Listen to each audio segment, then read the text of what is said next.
We formed the Dullmen's Club a while back. We got tired of reading and hearing so much about people always trying to get a fancier car, a bigger house, travel to more exotic places and come home and tell everybody. They go to Las Vegas and come back and say, hey, I heard Neil Diamond. You know, big deal. Dullmen's Club is a place in cyberspace where dull men can hang out and share their experiences with fellow dull men and women that appreciate dull men. It's a sanctuary for them. A place they can hide out, get away from the glitz and glam, the hurly-burly, all the noise of modern life, the pressures to keep up with the Joneses. I don't know who the Joneses are anyway. Do you?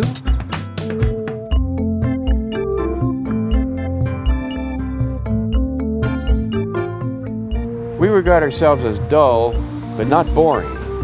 We're grateful for so many things in our lives. There's the Biscuit Appreciation Society, the Traffic Cone Preservation Society, the Apostrophe Protection Society, the Cloud Appreciation Society. It goes on and on.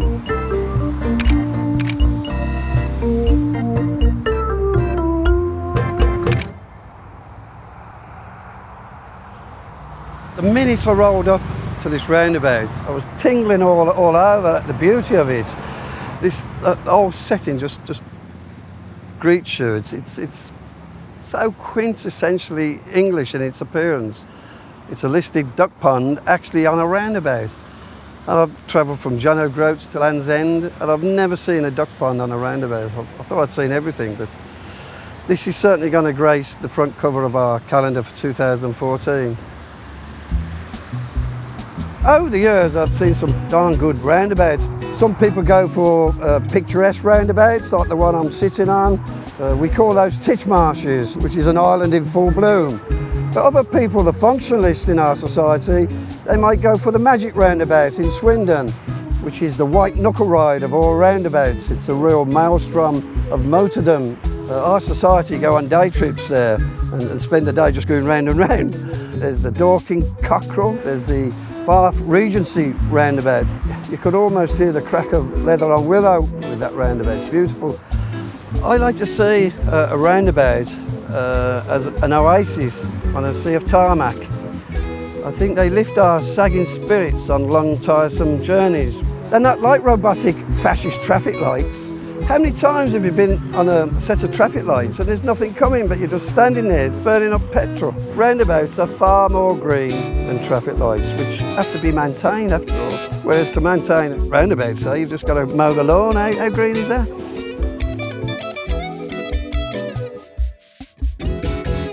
We find there's a lot of joy in just sitting on a park bench, for example, like here in this beautiful park right in the middle of London, to take my time. Time is what keeps everything from happening all at once. But you know, Cleveland Square is not really a square. It's actually a trapezoid. A lot of the squares in London are not squares. Sloane Square is a rectangle. Grosvenor Square is not a square. It's an oval. I think there really should be a renaming of these squares in London. We have a Dull Men of the Year listing every year, and one of the nominees last year was a retired postman living in Malvern in Worcestershire. Wonderful box, absolutely love it. 160 years old, but a rubbish plate, and when it was put on crooked. I like this spot, enjoy it, very quiet. You get 2 boxes for the price of 1. The hobby has become a photographic challenge. I don't think I could ever photograph them all. There are 115,000 take or give of boxes in Royal Mail's collection. I think I've probably done about 2,500. It's become addictive in a way that it takes me to places that I would not normally visit. And one of my dear wife's interests is following a musical show around the country, and we've actually seen it over 80 times now in 40 different theatres, and we've stayed in many, many hotels. And one of the advantages of that is, of course, invariably there is a post box near the hotel. And they come in all shapes and sizes. In Stoke some years ago, 3 boxes right outside the front door. Brilliant. One of the benefits of joining the Letterbox study group is access and use of their database. And with the help of my son, I have been able to get those references into my GPS unit. and we've set it that it will give me an alarm, a little ding-a-ling warning when I approach a postbox. I never leave home, or rarely leave home without it. I would try and hunt out the grade A's and the grade B's and try and find them. One can go walking around the side streets in towns and villages, and you meet with different people, new people. They're curious as to what one is doing. Sometimes one can get some hoots and laughs from passing vehicles.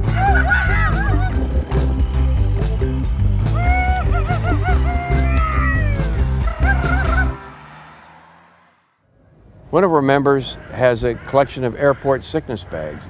Another member collects toothpicks. Another member collects restaurant menus. We have over 100 categories of items now that there are museums for, like soap, coat hangers, typewriters, staplers, shopping trolleys.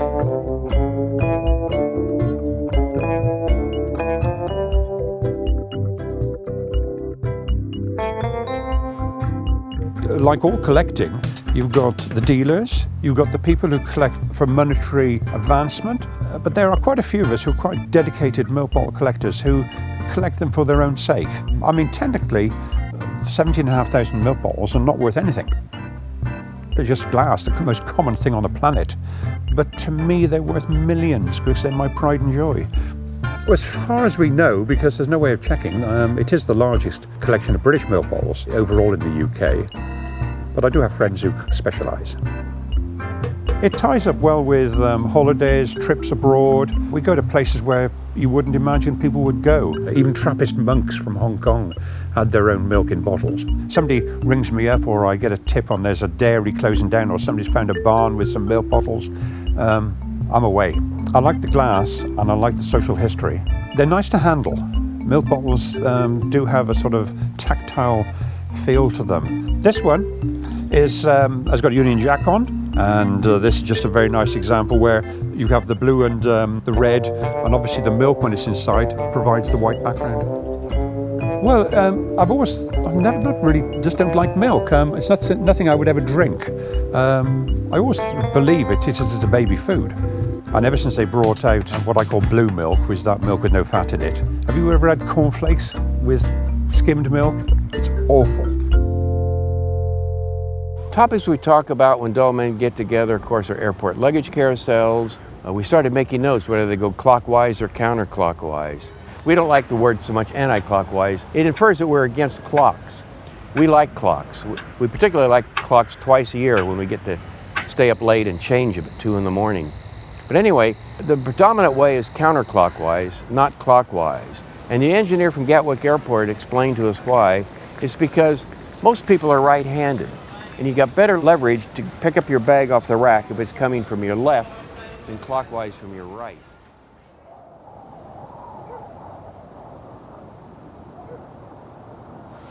It all started back in round about 1999. I worked for 16 years at Rothwell Colliery, just south of Leeds. All the buildings had been demolished. It was a derelict site. The reason I got into brick collecting was because I noticed that these bricks were lying about and the names of the brick makers were there. And that's where the interest started, because none of these brick makers were still in business. I thought really that it was part of our industrial heritage that's gone by the board. So anyway, when I got them home, by this time I'd picked up maybe about 40 different bricks with different makers, names on. Didn't know what to do with them, so I eventually finished up putting a path down and building a small wall here with the name showing. And it became a bit of an obsession. So every time we go out now, 9 times out of 10 I would come back with a brick and it would add to the collection. Any hedgerow, you'd be surprised where they are. They're all over the place. And nobody wants them, except us.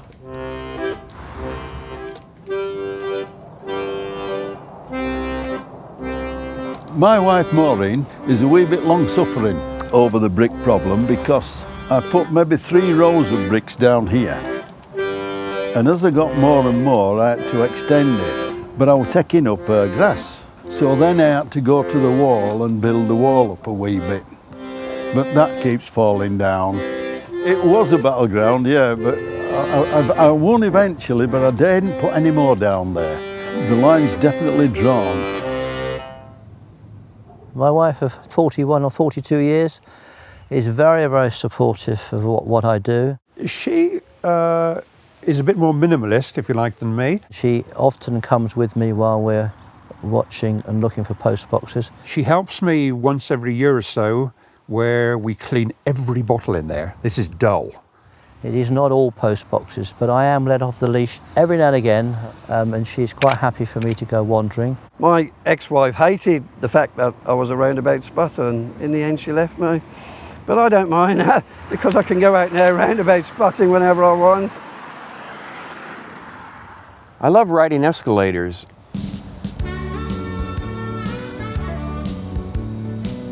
A long ride is enjoyable. You can stand there and relax and not be anxious about getting off for a while.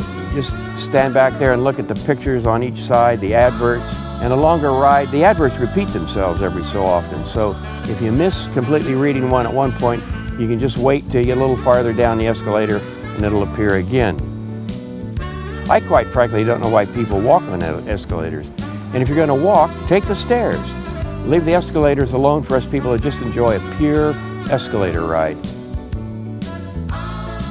I just marvel at engineering behind escalators, to think that they're doing the job for us, that I don't have to exert myself to go downstairs or go back upstairs. It's like I'm just floating down into the subway station.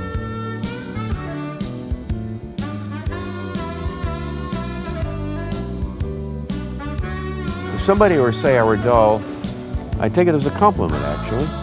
You can call me dull if you like. I feel there's no such thing as an uninteresting roundabout. Even the humble PMT, stroke of genius it was. But we don't like driving over those things. You should navigate accordingly and go round them. And if it does look artistic, I suppose it does really, doesn't it? Tracy Hemming could make something out of them. Do you think? All right, mate. This is one of the fellow roundabout spotters here. He's actually made love on a roundabout, haven't you?